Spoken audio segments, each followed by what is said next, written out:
Hello everyone, I'm your storyteller, and today I'm here to lead you into the shadows. I know you're using this video to help you sleep, so before we begin, don't forget to like this video and subscribe to the channel. Tell me in the comments where you're from and what time you're watching.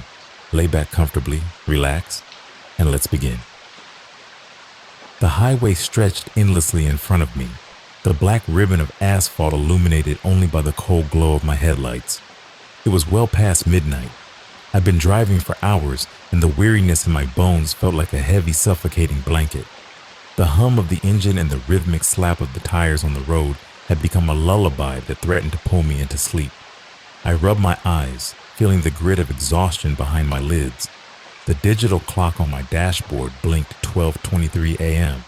The gas gauge hovered just above empty, a reminder that I needed to stop soon, if not for fuel, then for the sake of my sanity. My throat was dry, my stomach ached with hunger, and every muscle screamed for a chance to rest. Out here in the middle of nowhere, the night felt thicker, the darkness more absolute. Trees loomed on either side of the road, their branches like skeletal fingers reaching into the sky. I hadn't seen another car for at least 30 minutes. There were no houses, no streetlights, no signs of life, just the endless road stretching into the abyss. Then, out of the darkness, a flickering light caught my eye. A neon sign, half dead and sputtering, blinked on the side of the road. The letters were faded, but I could just make out the words, Pinewood Motel. The P was barely lit, giving it an eerie, broken look. Anywood Motel. The sign buzzed and crackled, the light casting erratic shadows on the ground. I hesitated. Something about the place sent a shiver through me, but exhaustion left me with no real choice. I couldn't keep driving. My body was screaming for sleep and the gas tank was nearly dry. With a sigh, I turned the wheel, guiding my car onto the gravel driveway. The crunch of the tires on loose stones sounded impossibly loud in the stillness of the night. The driveway led to a small one-story building. The exterior was worn and peeling. The paint faded to a ghostly white. Windows stared back at me like dark, hollow eyes. The parking lot was empty, save for a single rusty pickup truck parked near the far end. I pulled up to the front office, the headlights illuminating a small sign that read, Vacancy, in faded red letters. The glow from the sign was weak, as if it were fighting to stay alive. I killed the engine, and the sudden silence felt oppressive. The only sounds were the ticking of the cooling engine and the distant hum of insects. I took a deep breath, trying to shake off the unease that clung to me. It was just a motel, I told myself, a place to sleep for the night, nothing more. I stepped out of the car, my boots crunching on the gravel. The air was cool and damp, carrying the faint smell of mildew and something metallic, like old rusted iron. The hairs on the back of my neck prickled. The front office was dimly lit, a yellowish glow seeping through the grimy windows. I pushed the door open, and a small bell jingled overhead. The sound was sharp, almost intrusive. Inside, the office was cluttered and dusty. The walls were lined with faded photographs of happier times, though the smiles in the pictures seemed forced, as if even the people in them hadn't wanted to be there. A cracked leather couch sat against one wall, its stuffing spilling out like guts from a wound. The air smelled stale, a mix of old wood, mildew, and something I couldn't quite place. Behind the counter sat a man who looked as worn out as the motel itself. His head was bent over a newspaper, the pages yellowed and brittle. His skin was pale, almost translucent, stretched tight over the bones of his face. When he looked up, his eyes were sunken and shadowed, the irises a pale, washed-out blue. He smiled, but it didn't reach his eyes. "Need a room?" he rasped. His voice sounded like dry leaves rustling in the wind. I nodded, trying to shake off the unease that settled deeper in my gut. "Yeah, just for the night." He slid a worn-out ledger across the counter. "Sign here." The pen was cold and slippery in my hand. As I scribbled my name, I noticed the entries above mine. The ink was faded, the dates stretching back weeks, maybe months, but something felt wrong. None of the entries looked recent. The handwriting was shaky, like the people who had stayed here were too tired or too scared to hold the pen steady. He handed me a key with a heavy wooden tag attached to it. The number 12 was carved into the wood, the edges dark with grime. "Room's down at the end of the corridor," he said. his eyes fixed on mine, and his smile faded. "Keep your door locked tonight. Don't open it for anyone." A chill ran down my spine. "What do you mean?" He shook his head slowly, his gaze dropping back to his newspaper. "Just don't open the door, no matter what." I wanted to ask more, but his posture made it clear the conversation was over. His shoulders were hunched, his eyes glued to the pages in front of him. I swallowed the lump in my throat and turned away. The hallway leading to the rooms was narrow and dim, the only light coming from a few flickering bulbs overhead. The carpet was a threadbare floral pattern, stained with years of neglect. Each step I took felt muffled, the air thick and heavy. The walls were covered in faded wallpaper that peeled at the edges, like the skin of something decaying. I found room 12 at the end of the corridor. The door was scratched and scuffed, the paint chipped away in places to reveal dark splintered wood beneath. The number 12 was crooked, hanging by a single screw. I slipped the key into the lock and turned it. The mechanism clicked open with a reluctant creak. The room was small and suffocating. The bed sagged in the middle, the sheets a dull beige with suspicious stains. A rickety nightstand stood beside it, a faded lamp with a cracked shade perched on top. The curtains over the window were thick and brown, blocking out any light from outside. The air smelled stale, with an underlying hint of something rotten. I dropped my bag on the floor and locked the door behind me. The deadbolt slid into place with a satisfying thunk. Despite the unsettling warning from the receptionist, exhaustion clawed at me, pulling me toward the bed. I kicked off my boots and sat down. The mattress groaned beneath my weight. I glanced at the nightstand and noticed an old rotary phone sitting there. Its black surface was dull and dusty, the dial stiff with age. It looked like it hadn't been used in years. I shook my head, trying to clear the fog of fatigue. It was just a place to sleep, one night, and I'd be gone in the morning. I lay back on the bed, staring at the cracked ceiling. My eyelids felt like lead. The last thing I remembered was the sound of my own breathing, slow and steady, as sleep finally dragged me under. A shrill, piercing ring jolted me awake. My heart leapt into my throat and I sat up, disoriented. The room was pitch dark. For a moment I couldn't remember where I was. Then the smell of mildew and old fabric brought it all back. The phone on the nightstand was ringing. The sound was harsh, relentless. I rubbed my eyes and picked up the receiver, my hand trembling slightly. "Hello?" I croaked. There was silence on the other end. For a moment all I could hear was static, a soft crackling like dry leaves in a breeze. Then a voice, low and strained, barely more than a whisper. "Don't open the door." The line went dead with a soft click. I stared at the receiver, my pulse pounding in my ears. The voice had been so cold, so empty. I set the phone down slowly, my hands slick with sweat. "Don't open the door." The words repeated in my mind like a sinister mantra. What the hell was going on here? I glanced at the door. The deadbolt was still in place, the chain latched. Everything looked secure, but the uneasy feeling in my gut wouldn't go away. A faint sound made me freeze. Footsteps, soft shuffling footsteps outside in the hallway, moving slowly, deliberately, stopping just outside my door. I held my breath, my ears straining to catch every sound.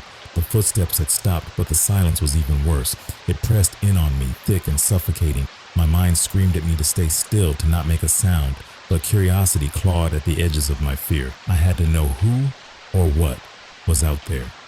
Slowly I swung my legs off the bed.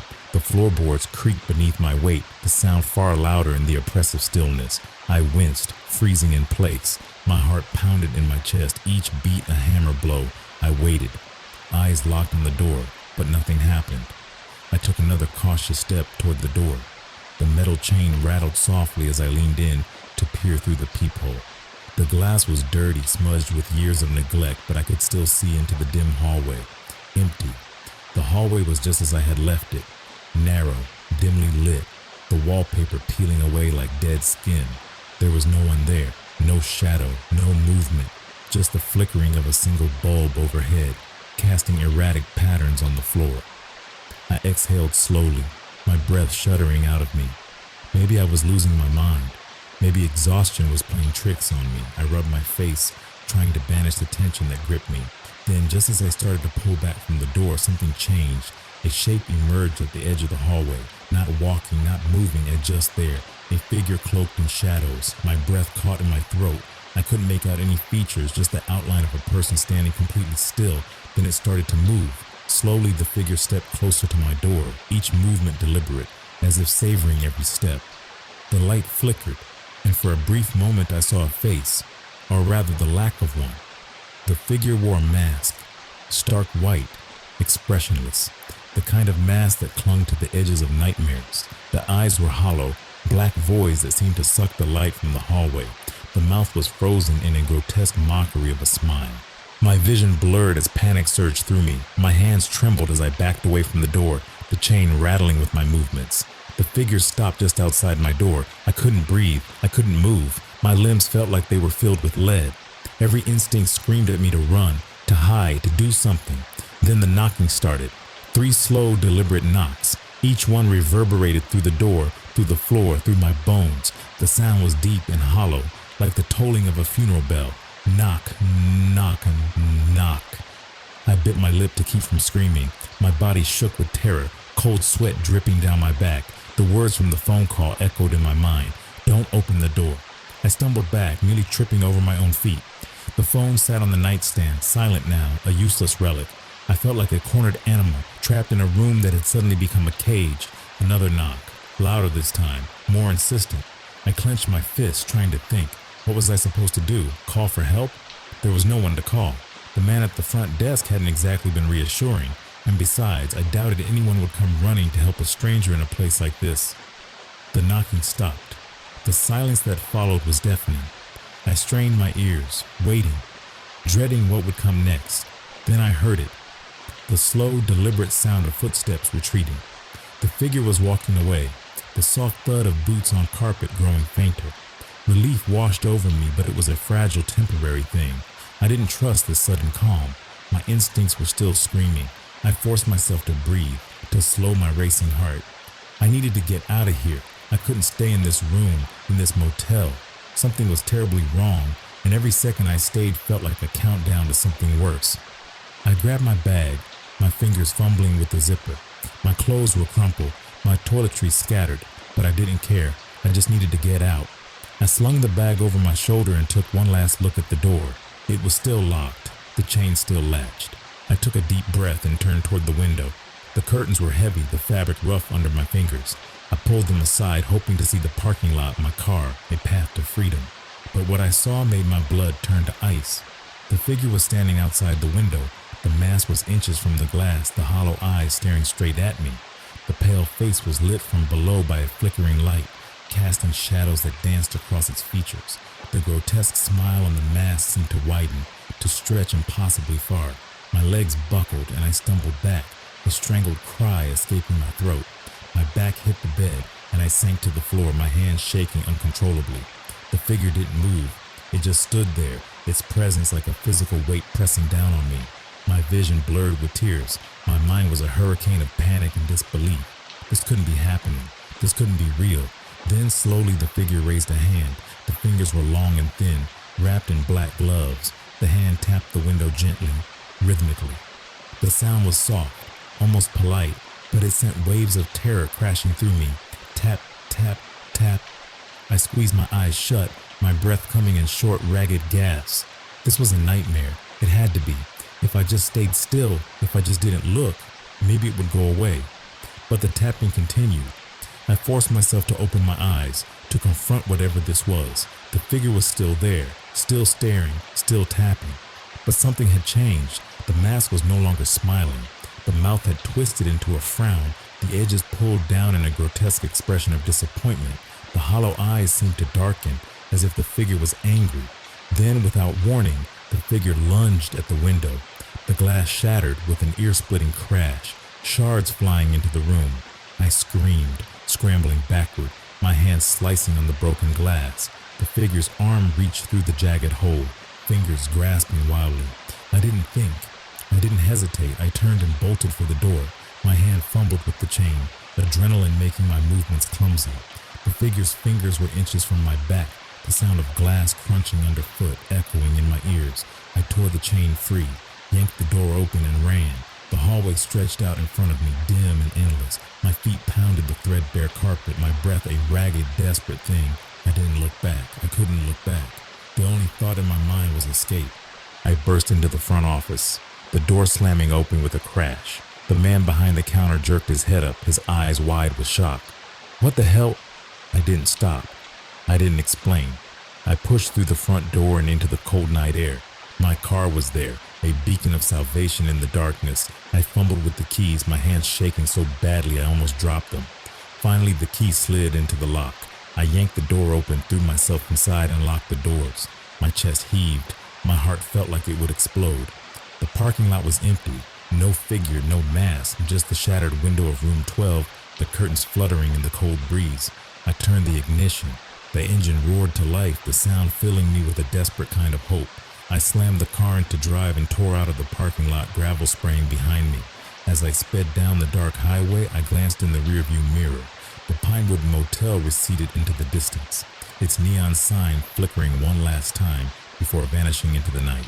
The highway stretched out in front of me, a dark, endless ribbon of asphalt. My hands gripped the steering wheel so tightly my knuckles turned white. The wind howled past the car, drowning out everything except the pounding of my heart. My eyes flicked nervously to the rearview mirror, expecting at any moment to see that mask, that thing chasing me down the road. But there was nothing, just darkness and the faint fading glow of the Pinewood Motel sign disappearing behind me. I exhaled shakily, my breath ragged. The panic had subsided a little, but a cold, gnawing dread still clung to my chest. My mind raced, trying to make sense of what had just happened. Was it a prank? A hallucination brought on by exhaustion? Numbered the cuts on my hands, the glass shards still embedded in my palms. They were all too real. The motel hadn't been just some rundown rest stop. Something evil, something inhuman lurked there. I needed answers. The thought came unbidden, but it was relentless. If I just kept driving, I could leave it all behind. Find the nearest town, get a good night's sleep, pretend this nightmare never happened. But something told me it wouldn't be that easy. The memory of that mask, those hollow eyes, wouldn't fade. I couldn't shake the feeling that if I didn't confront this, if I didn't understand what was happening, it would follow me, haunt me. I needed to know the truth about Pinewood Motel. My gaze fell on a green road sign that appeared in the headlights. Glenwood, 5 miles. Glenwood, the nearest town. Maybe someone there could tell me what the hell was going on. Someone had to know something about that motel. It wasn't like places just turned haunted overnight. There had to be a story, a history, something to explain what I'd just seen. I swallowed hard and turned the wheel, following the signs for Glenwood. The road was narrower here, winding through dense woods that loomed on either side like silent sentinels. The further I drove, the more the darkness seemed to press in. My headlights cut a narrow path through the gloom, but beyond that, the night was impenetrable. The town came into view suddenly, a cluster of dimly lit buildings huddled together against the dark. The streets were deserted, the windows dark.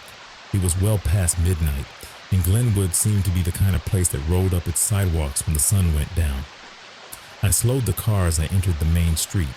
The buildings were old, red brick storefronts, faded signs, a gas station with a single pump that looked like it hadn't been used in decades. The only place that seemed alive was a diner, its neon sign blinking wearily. Betsy's Diner, open 24 hours. The thought of food made my stomach twist. I hadn't eaten since early evening, and the adrenaline crash was hitting me hard. But more than that, the diner offered something else. People, light, safety.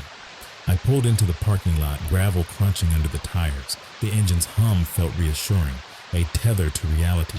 I didn't want to leave the safety of the car, but I couldn't stay out here in the dark. With a deep breath, I turned off the engine and stepped out. The night air was cold and sharp, biting through my thin jacket. The door to the diner was old and worn, the handle cold to the touch. I pushed it open, and a little bell above the door jingled. The warmth hit me first, a wave of greasy air and stale coffee. The lights were dim, the kind that cast everything in a yellowish haze. A few booths lined the walls, cracked vinyl seats and chipped formica tables. Behind the counter, a tired-looking waitress in her 50s leaned on one elbow, flipping through a magazine. She looked up as I entered, her eyes narrowing slightly. "Late night, huh?" she said. her voice rough, like she'd smoked a pack a day for the last 20 years. I nodded, managing a weak smile. Yeah, something like that. I slid into a booth near the window, the seat squeaking under me. The waitress shuffled over, pulling a pen from behind her ear. Coffee? She asked. Yes, please. I hesitated, then added, and a burger. Whatever you got. She nodded and scribbled on her notepad. Coming right up. As she turned away, I leaned back, letting out a long breath. The warmth of the diner seeped into me, thawing the icy fear that had settled in my bones, but my mind was still a storm of questions and dread. The waitress returned with a steaming mug of coffee, setting it down in front of me with a clink. Rough night? She asked, her eyes studying me closely. I nodded, wrapping my hands around the mug. The heat from the coffee seeped into my palms, soothing the sting of the cuts. You could say that, I muttered. She leaned on the edge of the booth, her brow furrowed. You're not from around here, are you? No, I said, shaking my head, just passing through. Her gaze flicked to my hands, to the cuts and the tiny shards of glass still embedded in my skin. Her lips tightened. Those cuts look fresh. What happened? I hesitated, the words catching in my throat. How could I explain what had happened? Who would believe me? I stayed at the Pinewood Motel, I finally said, my voice barely above a whisper. Her reaction was immediate. The color drained from her face, and her eyes widened in something that looked like fear. You stayed there? She whispered. I nodded slowly. Yeah. And something happened. She looked around the diner, as if checking to make sure no one else was listening. The place was empty except for us. She leaned in closer, her voice low. You need to get out of here, she said. Forget about that place. Don't go back. My stomach twisted. What do you know about it? She shook her head, her hands trembling slightly. Nothing good. That place has been bad news for decades. People who stay there, they don't always leave. My mouth went dry. What do you mean? She glanced around again, then took a shaky breath. There have been stories for as long as I can remember. People disappearing, strange noises in the night, and that man who runs the place. She trailed off, shuddering. He's not right. There's something wrong with him. I swallowed hard. The memory of the man at the front desk, his pale sunken eyes, his hollow voice, came rushing back. Why hasn't anyone done anything? I asked. She laughed bitterly. Who's gonna believe a bunch of ghost stories? And anyone who tries to dig too deep? She paused, her eyes darkening. They don't get very far. A chill crept down my spine. Did someone die there?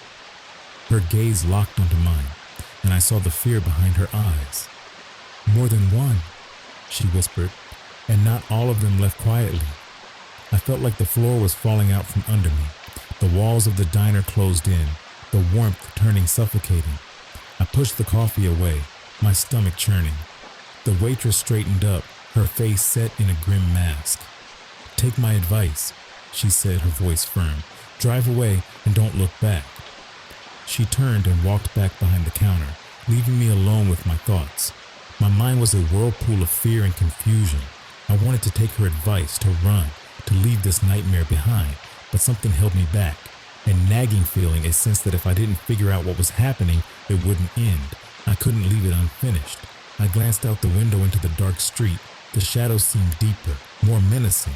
The Pinewood Motel was out there waiting, and so were its secrets. I had to go back.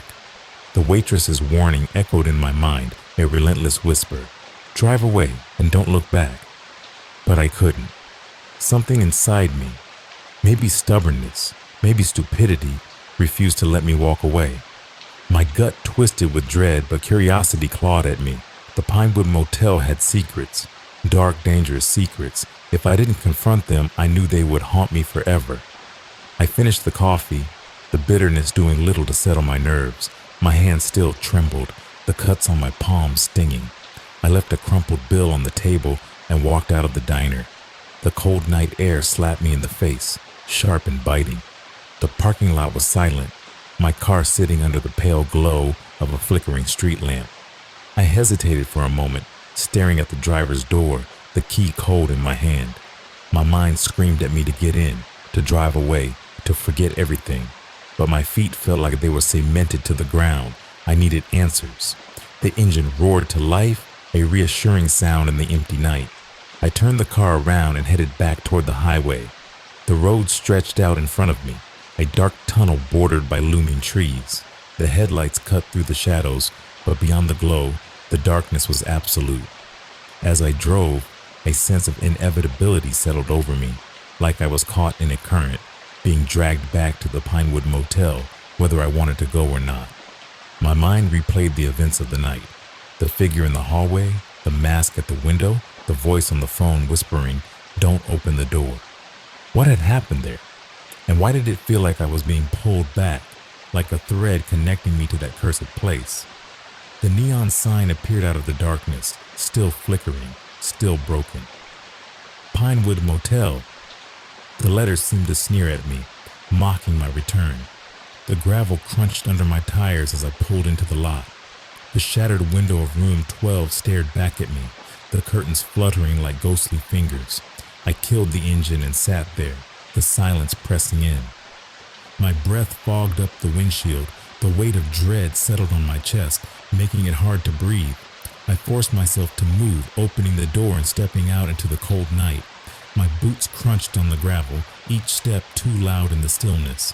The air was thick, heavy with the scent of mildew and decay. The motel loomed in front of me, a dark silhouette against the night sky. I walked toward the office, my fingers clenching and unclenching at my sides. The door creaked as I pushed it open, the little bell above it jingling like a death knell. The front desk was empty. The newspaper the old man had been reading was still there, its pages yellowed and brittle.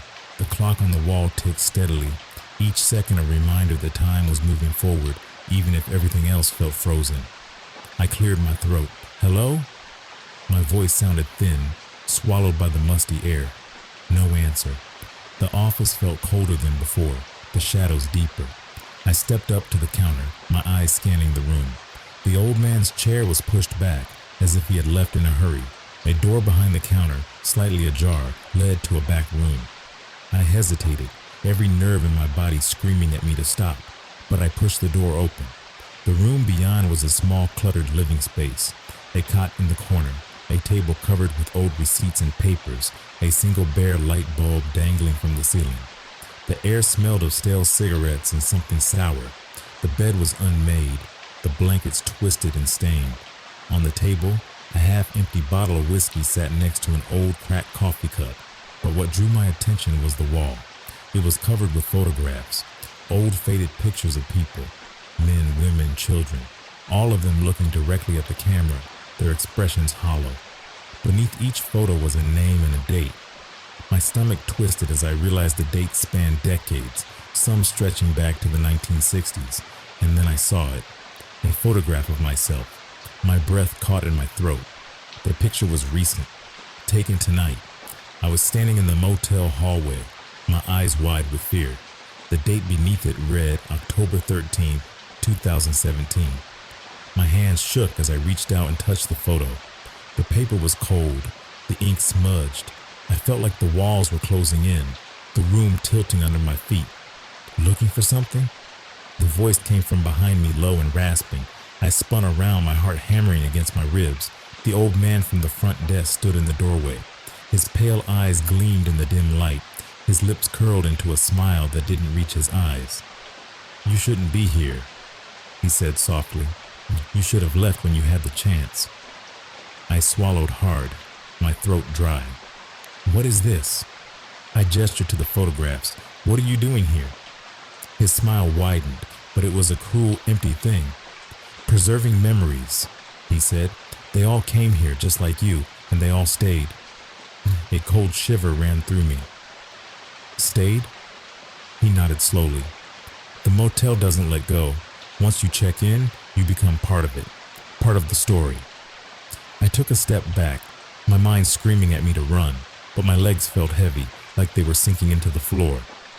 "Why me?" My voice trembled. "Why any of us?" He shrugged, the motion slow and deliberate. "The motel chooses. I'm just the caretaker." The words sent a bolt of ice through my veins. caretaker, like a warden in a prison, a guardian of something dark and ancient. I backed away, my eyes darting toward the door. I needed to get out. Now his smile faded, his eyes narrowing. "You can't leave," he whispered. "Not now, not ever." I turned and bolted for the door, my shoulders slamming into it. The wood splintered, the hinges creaking in protest.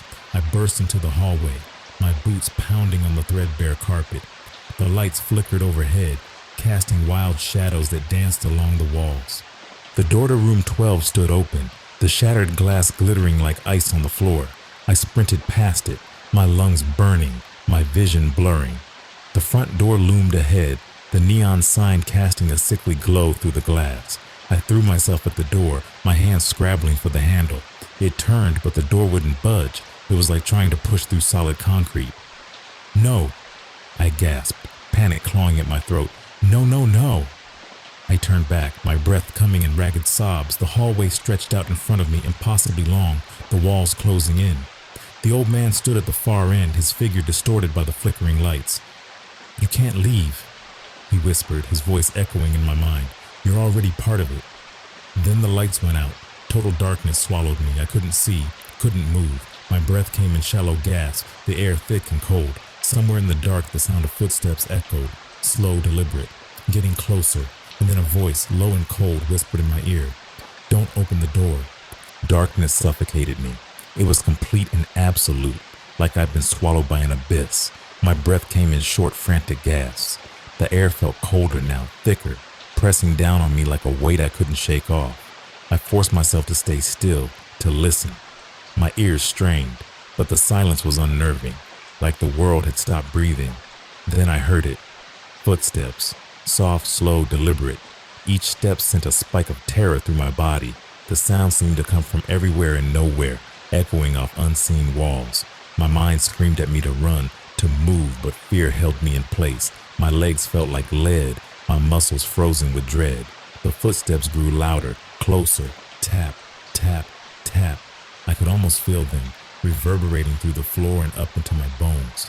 The cold breath of fear brushed the back of my neck, and I knew, whatever was out there, it was coming for me. Then a whisper cut through the darkness, the same voice from the phone, cold, detached, and haunting. "Don't open the door." I squeezed my eyes shut, my heart pounding so hard it felt like it would burst out of my chest. The whisper echoed in my mind, a warning and a plea. Don't open the door. But in the suffocating dark, I couldn't even see a door. I had to move. Staying still meant waiting for whatever nightmare was closing in on me. I took a shaky breath and forced my legs to obey. One step, then another. My hands stretched out in front of me, searching blindly. My fingertips grazed rough wallpaper, sticky and damp. I shuffled forward, each step a small, terrifying victory. My senses sharpened. I could feel the faintest draft, a subtle shift in air pressure. There was a way out. There had to be. Then I felt it. The doorknob, cold and metallic beneath my fingers. Relief surged through me, a brief, fleeting hope, but the whisper echoed in my mind, louder now, more insistent. Don't open the door. I hesitated, my hand trembling. My thoughts spiraled. If I didn't open this door, what then?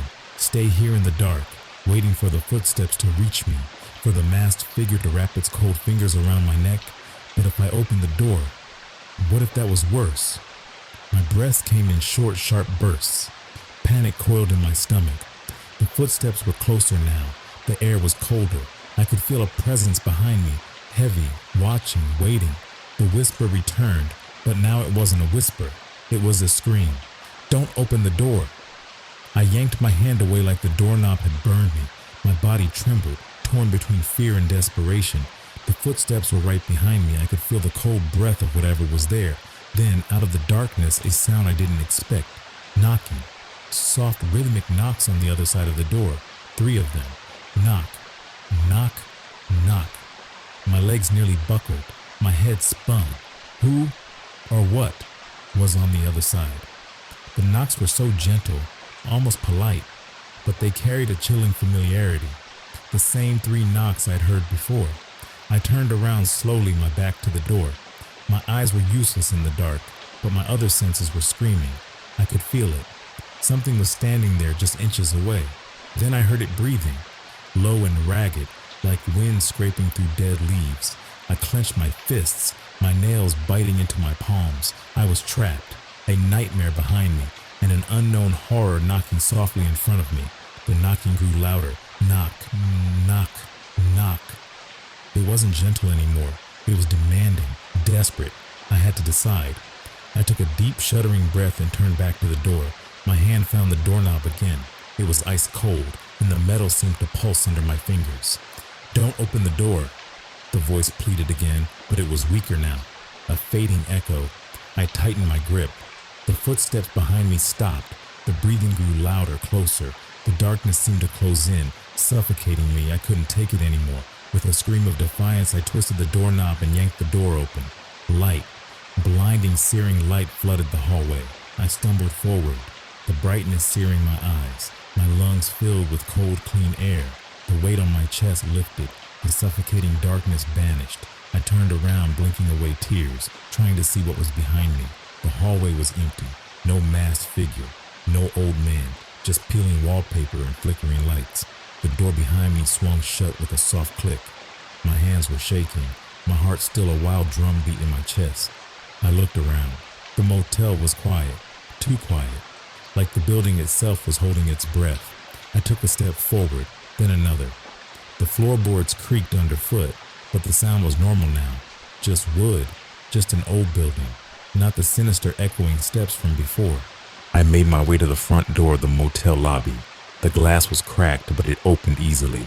The cold night air hit me like a wave of reality. The gravel crunched under my boots as I stepped outside. My car was still there, waiting for me. I didn't look back. I couldn't. If I looked back, I might see something I didn't want to see. I yanked the car door open and slid behind the wheel. The engine roared to life, a sound that filled me with relief. I gripped the steering wheel, my knuckles white, my hands still shaking. I drove away from the Pinewood Motel, the neon sign flickering behind me. The letters blinked one last time before they vanished into the darkness. The road stretched out ahead, empty and endless, but I didn't feel trapped anymore. The air was clear, the shadows were just shadows. The terror of the night was fading, like a bad dream slipping away, but in the back of my mind, a whisper remained. Don't open the door. I knew I had made a choice, a dangerous choice, and some choices leave scars that never fully heal. As the miles rolled by, I glanced in the rearview mirror one last time. The road behind me was empty, but in the distance, just at the edge of the darkness, a figure stood still, watching, waiting. The Pinewood Motel had let me go, for now. Next story, midnight shift at the hospital, the nurse who vanished. My name is Emily Grant, and I've worked the night shift at St. Mary's Hospital for the past 3 years. It's the kind of job most people avoid. The hours are long, the pay is mediocre, and the nights can be endless. But for some reason I liked it. There was something about the quiet that settled in after midnight, the way the world seemed to slow down. The only sounds were the steady beeping of monitors, the soft footsteps of nurses on their rounds, and the occasional distant murmur from a patient's room. St. Mary's was an old building, older than anyone working there. It had that sterile age smell, like bleach mixed with something faintly rotten. The walls were lined with peeling wallpaper, and the floors, though polished, had a dullness that no amount of scrubbing could fix. It felt like the kind of place where memories lingered, where the air itself carried the weight of everything that had happened within its walls. But we didn't talk about that. We couldn't. Because if you let yourself think too much about the dark corners, the flickering lights, or the stories whispered between shifts, you'd never make it through the night. It was a Tuesday in October 2018. The rain outside was relentless, a steady drumming against the windows that made the world feel smaller, more isolated. The halls were dim, the fluorescent lights buzzing softly. The shift had been uneventful so far, just the usual medication rounds, chart updates, and half-hearted attempts to keep myself awake. I glanced at the clock above the nurse's station, 12:25 a.m. The hands seemed to drag, each minute stretching longer than it should. I rubbed my eyes and stifled a yawn. Across the hall, my friend and fellow nurse, Sarah Mitchell, was helping one of the patients in room 313. Sarah was one of those people who made the job look easy. She had a natural calmness, a warmth that patients and staff alike gravitated toward. Her dark brown hair was always neatly tied back, and her smile, even at the bleakest hours, never wavered. She caught my eye and waved as she stepped out of the room, pulling the door closed behind her. "Everything okay?" I asked, leaning against the counter. She nodded, brushing a strand of hair from her face. "Yeah, Mr. Davies just can't get comfortable tonight." I smiled. "He's always a tough one." Sarah chuckled softly. "Tell me about it. I swear some nights feel longer than others." She stretched her arms above her head, her shoulders rolling back with a satisfying crack. "I need coffee," she declared. "Want some?" I shook my head. "Nah, you go ahead. I'll hold down the fort." "Thanks, Em," she said with a grin. "Be back in a few." Her footsteps echoed softly as she walked down the hall, disappearing around the corner. The silence closed in behind her, thicker now. I sighed and turned back to the nurse's station, flipping through a stack of charts. Time crawled by. I checked on a few patients, adjusted an IV, scribbled some notes. The mundane rhythm of the shift lulled me into a kind of daze. The clock ticked on, relentless and slow. 15 minutes passed, then 20. I glanced up at the hallway, expecting to see Sarah walking back with 2 steaming cups of coffee, but the hall was empty. Just the dull glow of the overhead lights, the shadows pooling in the corners. A prickling unease crept up my spine. "She's probably just taking a quick break," I told myself. Maybe she needed some air or got caught up with another patient. But a nagging voice in the back of my mind whispered that something wasn't right. I pulled out my phone and shot her a text. "Hey, everything okay?" I waited, the screen glowing in my hand. No reply. 5 more minutes passed. The silence in the hallway felt heavier now, like the air itself was holding its breath. I stood up, my legs feeling oddly shaky. "I'll be right back," I muttered to Mark, the orderly on duty. He barely looked up from his phone, nodding absently. I walked down the hall toward the break room, my footsteps unnaturally loud in the quiet. The overhead lights flickered, casting brief, erratic shadows on the walls. The rain continued its relentless tapping against the windows, a dull, persistent rhythm. The door to the break room was slightly ajar. A thin sliver of fluorescent light spilled into the hallway. I pushed the door open, the hinges creaking softly. Empty. The room was silent save for the low hum of the refrigerator. The coffee pot sat on the counter, half full, the dark liquid cold and still. 2 empty styrofoam cups sat beside it, one with a faint lipstick stain, Sarah's. Her phone lay on the table, the screen dark. I picked it up, my fingers cold and trembling. The screen lit up with my unread text. "Hey, everything okay?" A chill settled in my gut. Sarah never went anywhere without her phone. It was practically glued to her hand during the shift. "Sarah?" I called out, my voice tight. No answer, just the low hum of the appliances and the distant rain. I stepped back into the hallway, my eyes scanning the shadows. The unease that had been a whisper was now a roar, a deep primal fear clawing at the edges of my mind. Something was wrong. The hallway seemed longer now, the shadows deeper, like the hospital itself had changed shape. I gripped Sarah's phone tightly, my fingers numb. The air felt cold and thick, pressing down on me. My thoughts raced. Where could she be? I tried to think rationally. Maybe she got called into another patient's room and left her phone behind by mistake. Maybe she was in one of the supply closets, digging for equipment. But every scenario I came up with didn't sit right. Sarah wasn't the type to wander off without letting someone know. I took a deep breath, forcing the panic down. "All right, get it together," I muttered. The faint hum of machines and the patter of rain against the windows were the only sounds as I moved down the hallway. I passed each door slowly, glancing inside. The patients were all asleep or lost in the haze of painkillers. The lights above flickered again, making the shadows jump. I turned a corner and nearly bumped into Mark, the orderly.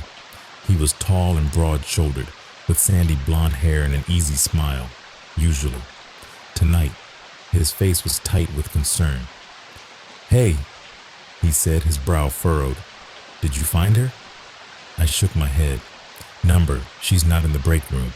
Her phone's there, but she's gone." His eyes widened. That's not like Sarah.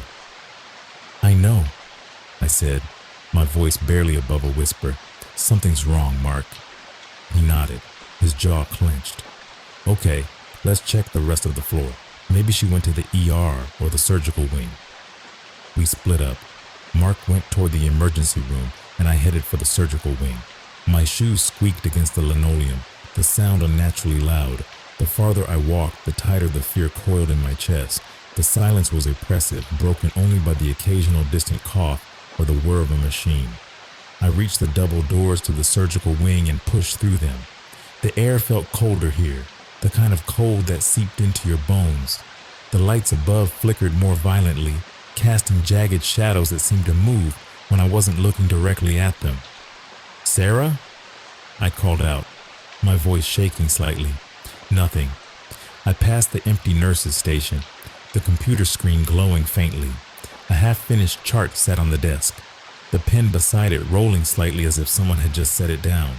I glanced at the chart. The patient's name was smudged, the ink blurred. My stomach twisted. I moved to the supply closet at the end of the hall, my fingers trembling as I reached for the handle. The metal was icy cold. I hesitated for a moment, dread pooling in my stomach, then pulled the door open. Empty. The shelves were lined with gauze, syringes, bottles of disinfectant. Everything was in its place, but on the floor, half hidden behind a stack of boxes, was a single white shoe, a nurse's shoe. I knelt down, my heart hammering in my chest. I picked it up.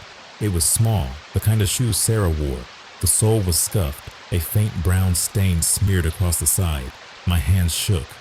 Sarah? I whispered, as if she could hear me. A sudden noise made me jump, a soft shuffling sound like footsteps dragging along the floor. I spun around, my breath catching in my throat. The hallway behind me was empty, just shadows and the faint glow of flickering lights.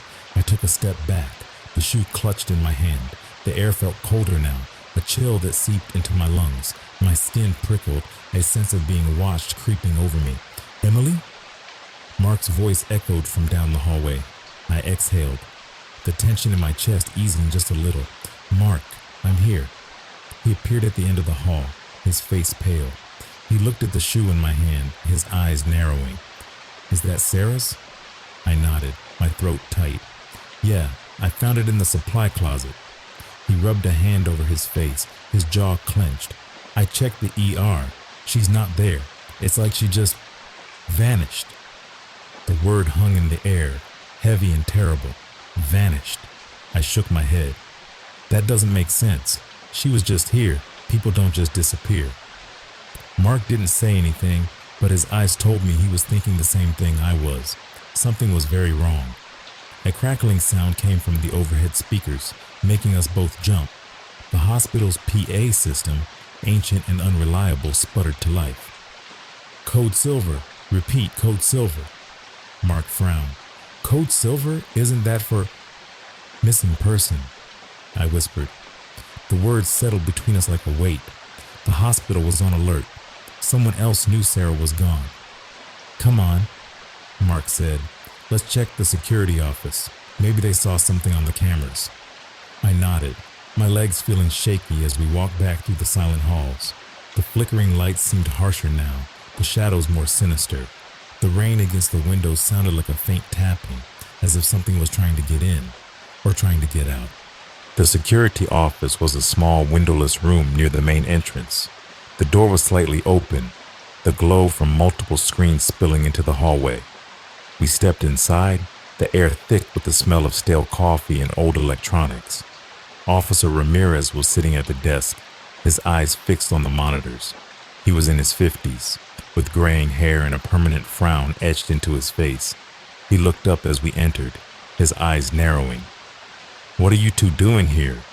he grunted. "Sarah's missing," Mark said. "We need to see the footage from the past half hour." Ramirez sighed, his chair creaking as he leaned back. "Another prank, I'm guessing." "It's not a prank," I snapped, my voice shaking. "She's gone, and we need to find her." He studied my face, then nodded slowly. "All right, let's take a look." He clicked a few keys and the screens flickered, showing grainy footage of the hospital halls. We watched the timestamp tick by, the familiar corridors bathed in black and white. There, I said, pointing. That's her. On one of the screens, Sarah walked down the hallway toward the break room. She pushed the door open and stepped inside. The door swung shut behind her. We waited, the seconds dragging by. She didn't come out. Ramirez fast-forwarded the footage. The timestamp jumped ahead 5 minutes, 10, 15. The door to the break room never opened again. A cold dread settled over me. Mark's face was pale, his eyes wide. That doesn't make sense, he muttered. She has to be in there. But she's not, I whispered. Ramirez rewound the footage and played it again. We watched Sarah enter the break room. The door closed, and then for a split second the screen flickered. A brief flash of static, barely a heartbeat long. When the image returned, the hallway was empty. The break room door was closed. Sarah was gone. Ramirez rubbed his jaw, his face tight with confusion. That's impossible. There's no way out of that room except the door. I felt like the floor was tilting under me. My hands were ice cold, my breath coming in short gasps. Rewind it, Mark said, and play it again. Ramirez did, his fingers moving slowly over the keyboard. The footage played back, frame by frame. Sarah walked into the break room. The door closed. Static. When the image returned, the hallway was empty. I gripped the edge of the desk, my knuckles white. She's just gone. Mark swallowed hard. Where the hell did she go? No one answered. The room was silent, the monitors casting a cold glow over our faces. A soft sound drifted through the air, so faint I almost missed it. A whisper. It came from the hallway, a low, breathy voice, like wind through dead leaves. My skin prickled. I turned to look at Mark. His face was pale, his eyes wide. Did you hear that? I whispered. He nodded, his throat bobbing. Yeah. The whisper came again, louder this time. It said one word. Emily. The whisper of my name hung in the air like a poisonous mist. It sent a cold shiver slicing down my spine. Did you hear that? I asked, my voice barely above a whisper. Mark's eyes were wide, the color drained from his face. He nodded, his Adam's apple bobbing as he swallowed hard. Yeah, he said, his voice tight. I heard it. We turned toward the door of the security office. The hallway beyond was empty, bathed in the cold, flickering light of the fluorescents. The whisper had come from there, from somewhere deep in the shadows. Officer Ramirez rubbed his temples, frustration etched on his face. This doesn't make any damn sense, he muttered. People don't just disappear. The cameras don't glitch like that, not unless... He didn't finish the sentence. None of us wanted to say it out loud, not unless something unnatural was happening. I gripped Sarah's phone tighter in my hand, the plastic case slicked with sweat. My mind raced, trying to piece together what was happening. The logical part of me was screaming that this was just a trick, a malfunction, some elaborate prank. But my gut told me otherwise. Something was happening, something we couldn't explain, and I was afraid we were just beginning to scratch the surface. We need to keep looking, I said, my voice trembling. She can't be far. Maybe she's trapped somewhere, maybe... The lights above us flickered, cutting me off. The buzz of electricity wavered, then steadied again. The shadows along the walls seemed to stretch and breathe. Ramirez frowned, staring up at the lights. Great. The wiring's acting up now. But it didn't feel like faulty wiring. It felt like something else, something alive. I took a deep breath, trying to steady the shaking in my hands. Let's check the east wing, I said. It's the only place we haven't looked yet. Mark nodded, his jaw tight. Ramirez hesitated, then stood up, his chair creaking loudly in the silence. All right, he said, but we stick together, no splitting up. We stepped into the hallway, the door swinging shut behind us with a dull click. The sound echoed down the corridor, swallowed by the oppressive silence. We walked slowly, our footsteps muffled on the linoleum. Each step felt like it took us deeper into a labyrinth. The hospital shifting around us. The flickering lights cast jagged shadows on the walls, shadows that seemed to ripple and move when we weren't looking directly at them. The air was cold, unnaturally so. My breath fogged in front of me and goosebumps prickled along my arms. As we moved deeper into the east wing, the atmosphere changed. The hum of machines and distant sounds of patients faded away, replaced by an eerie stillness. It felt like we had crossed some invisible threshold, leaving behind the familiar world and stepping into something other. We passed closed doors, each one marked with faded numbers and peeling paint. Some of them were old patient rooms that hadn't been used in years. Others were storage closets, their locks rusted and dusty. "Sarah?" I called out, my voice trembling. My words fell flat, absorbed by the heavy air. We reached a junction where the hallway split into two paths. The lights here were dimmer, the shadows pooling thick in the corners. Ramirez turned to us, his face pale. "We need to be careful. This part of the hospital hasn't been used in years." "Why not?" Mark asked, his voice low. Ramirez hesitated. "There was a fire back in the 90s. A couple of patients died, and they closed off this wing, said it wasn't worth the cost of repairs." I shivered. The air felt colder now, the weight of forgotten tragedies pressing down on us. We took the left hallway, the darkness seeming to close in tighter around us. My eyes darted to the closed doors, half expecting to see something or someone staring back at me through the cracked windows. Then I heard it, a faint rhythmic sound, almost like footsteps. They were soft, dragging along the floor, coming from somewhere up ahead. I froze, my heart hammering. "Do you hear that?" I whispered. Mark nodded, his eyes wide. "Yeah, someone's up there." We crept forward, each step careful and hesitant. The sound of the footsteps grew louder, the dragging noise scraping against my nerves. We rounded a corner and stopped dead. The hallway stretched out in front of us, ending in a set of double doors with fogged glass windows. The footsteps had stopped, but the air was heavy with the sense that something was there, just out of sight. Ramirez took a step forward, his hand hovering over his radio. "Hello?" he called, his voice firm. "Is someone there?" Silence. We waited, every nerve in my body on edge. Then, slowly, the door at the end of the hallway began to swing open. The hinges creaked, the sound sharp and jarring in the quiet. A figure stood in the doorway. It was a woman dressed in scrubs. Her hair hung in limp strands around her face, and her head was bowed. Her shoulders were hunched, her arms hanging limp at her sides. "Sarah?" I whispered, my voice catching. She didn't move. Ramirez took a step forward, his hand outstretched. "Ma'am, are you all right?" The figure slowly lifted her head. My stomach dropped. It was Sarah, but her eyes were blank, unfocused. Her skin was pale, almost translucent in the dim light. Her lips moved silently, as if she were trying to speak, but no sound came out. "Sarah!" I cried, running toward her, but Mark grabbed my arm, pulling me back. "Wait, something's wrong." I stopped, my heart pounding in my ears. Sarah's eyes flickered, as if a shadow passed behind them. Her mouth opened wider, and this time a sound did come out, a low rattling whisper. "Help me." Then, before we could move, she took a step backward and vanished. The door slammed shut with a deafening bang, the sound reverberating through the hallway. "No!" I screamed, lunging forward. I grabbed the door handle and yanked it open. The room beyond was dark, the air cold and empty. There was no sign of Sarah, just a gaping void where she had been. I stumbled back, my legs shaking. Tears stung my eyes, panic clawing at my chest. "She was right there," I whispered. "She was right there." Mark's face was pale, his eyes wide with fear. "What the hell just happened?"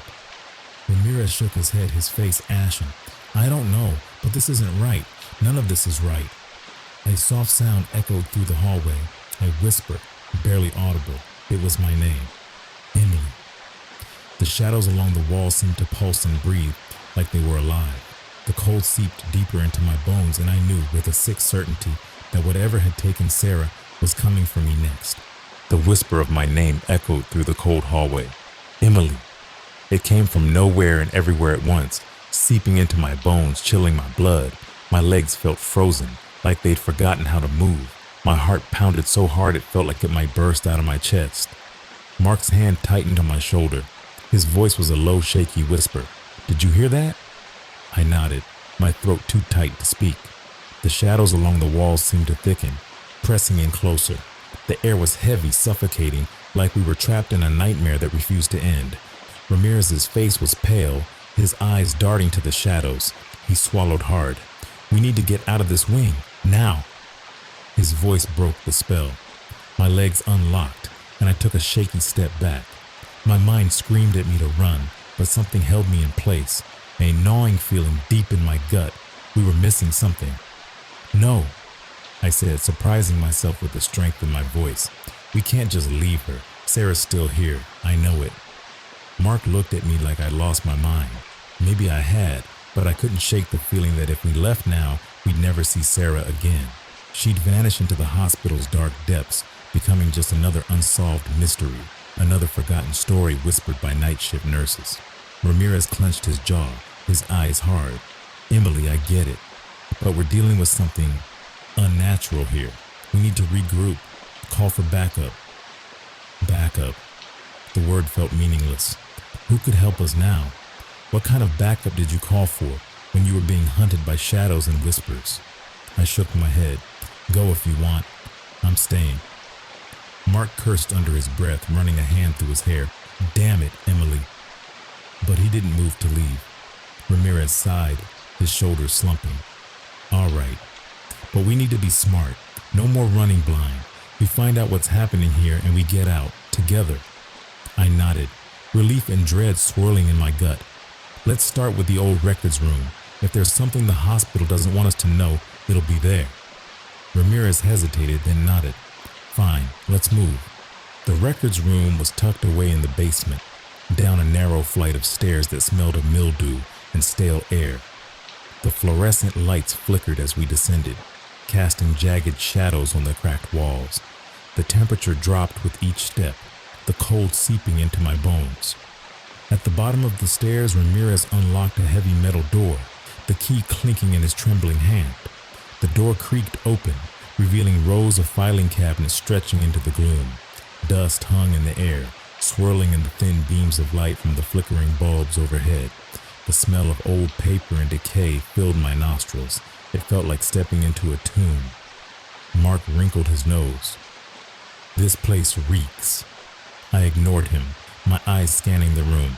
The cabinets were labeled with peeling tags.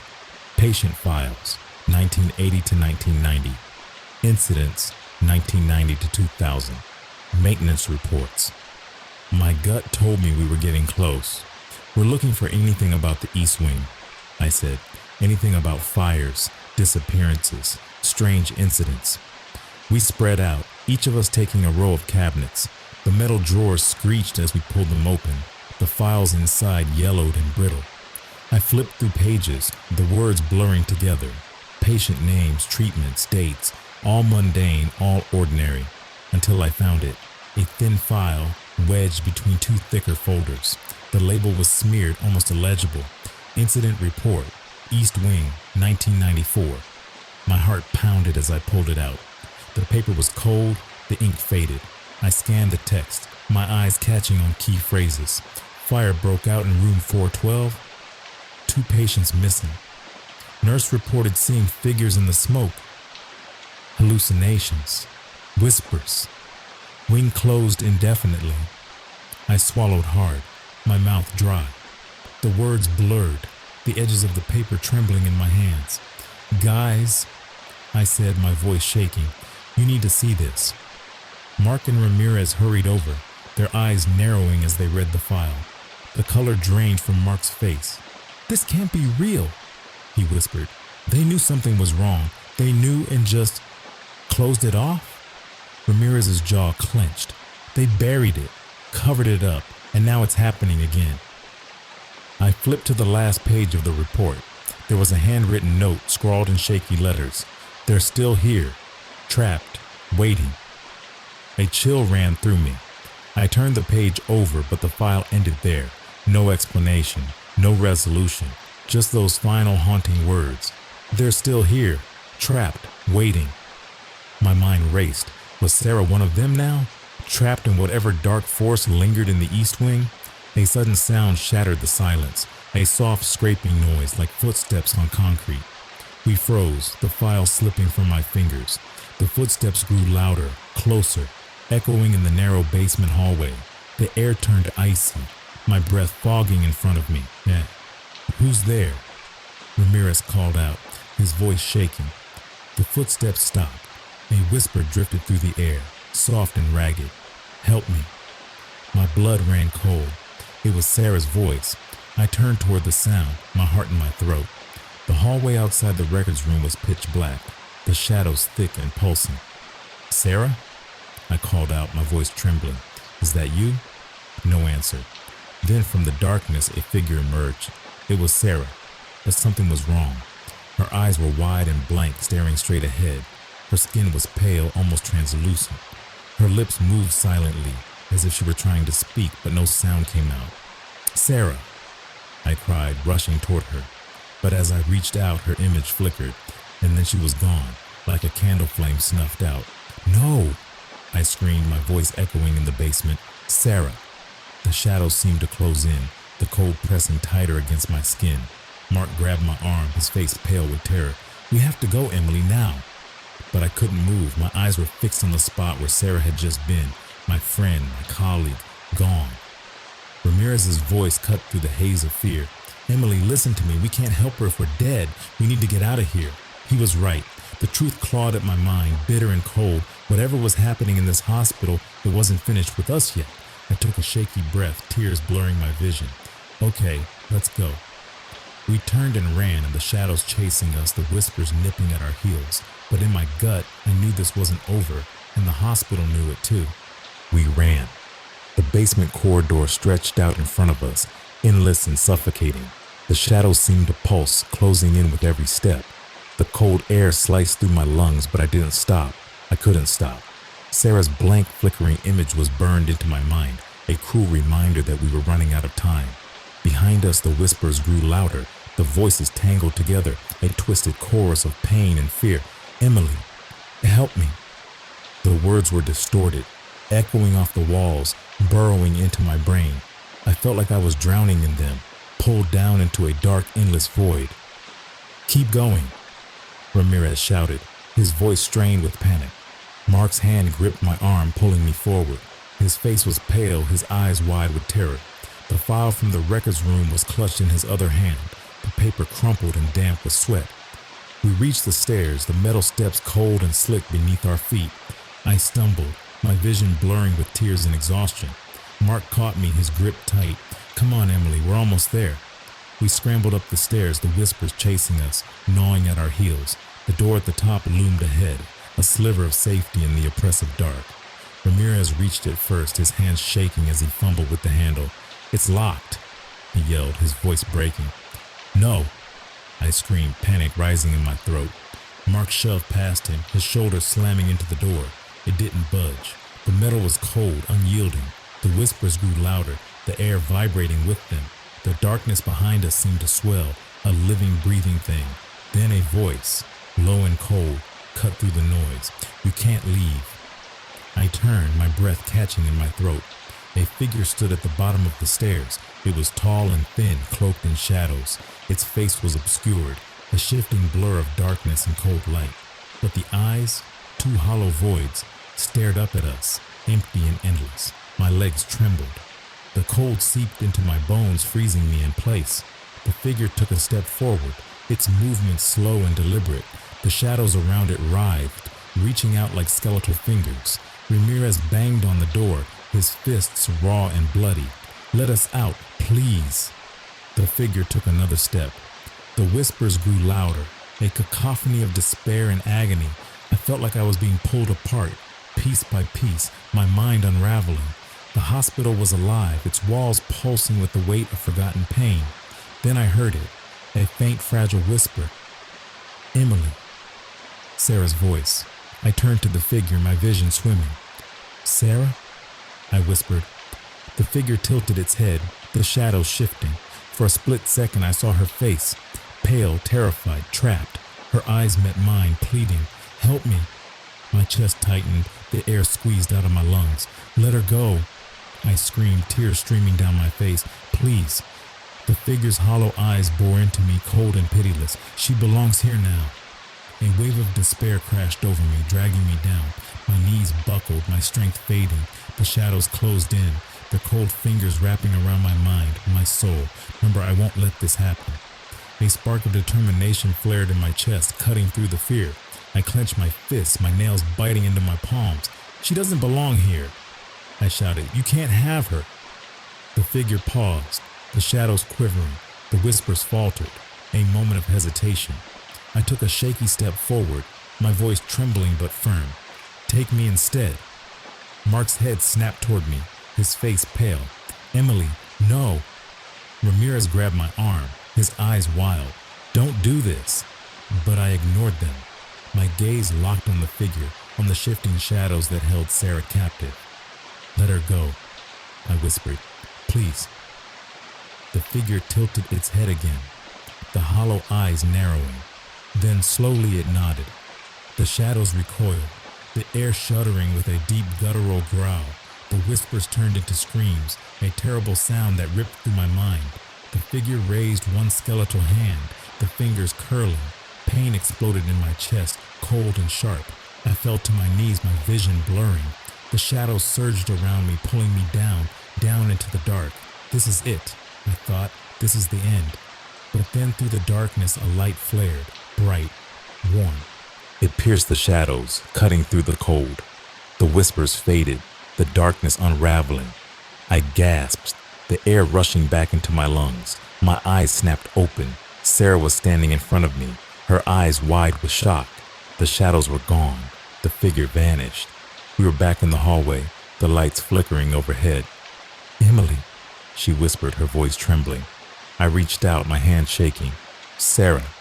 She grabbed my hand, her grip warm and solid. Tears streamed down her face. You came back for me, she said. I nodded, my throat tight. I couldn't leave you. Mark and Ramirez were staring at us, their faces pale and stunned. Let's get out of here, Ramirez said, his voice raw. We stumbled toward the main doors, our legs weak.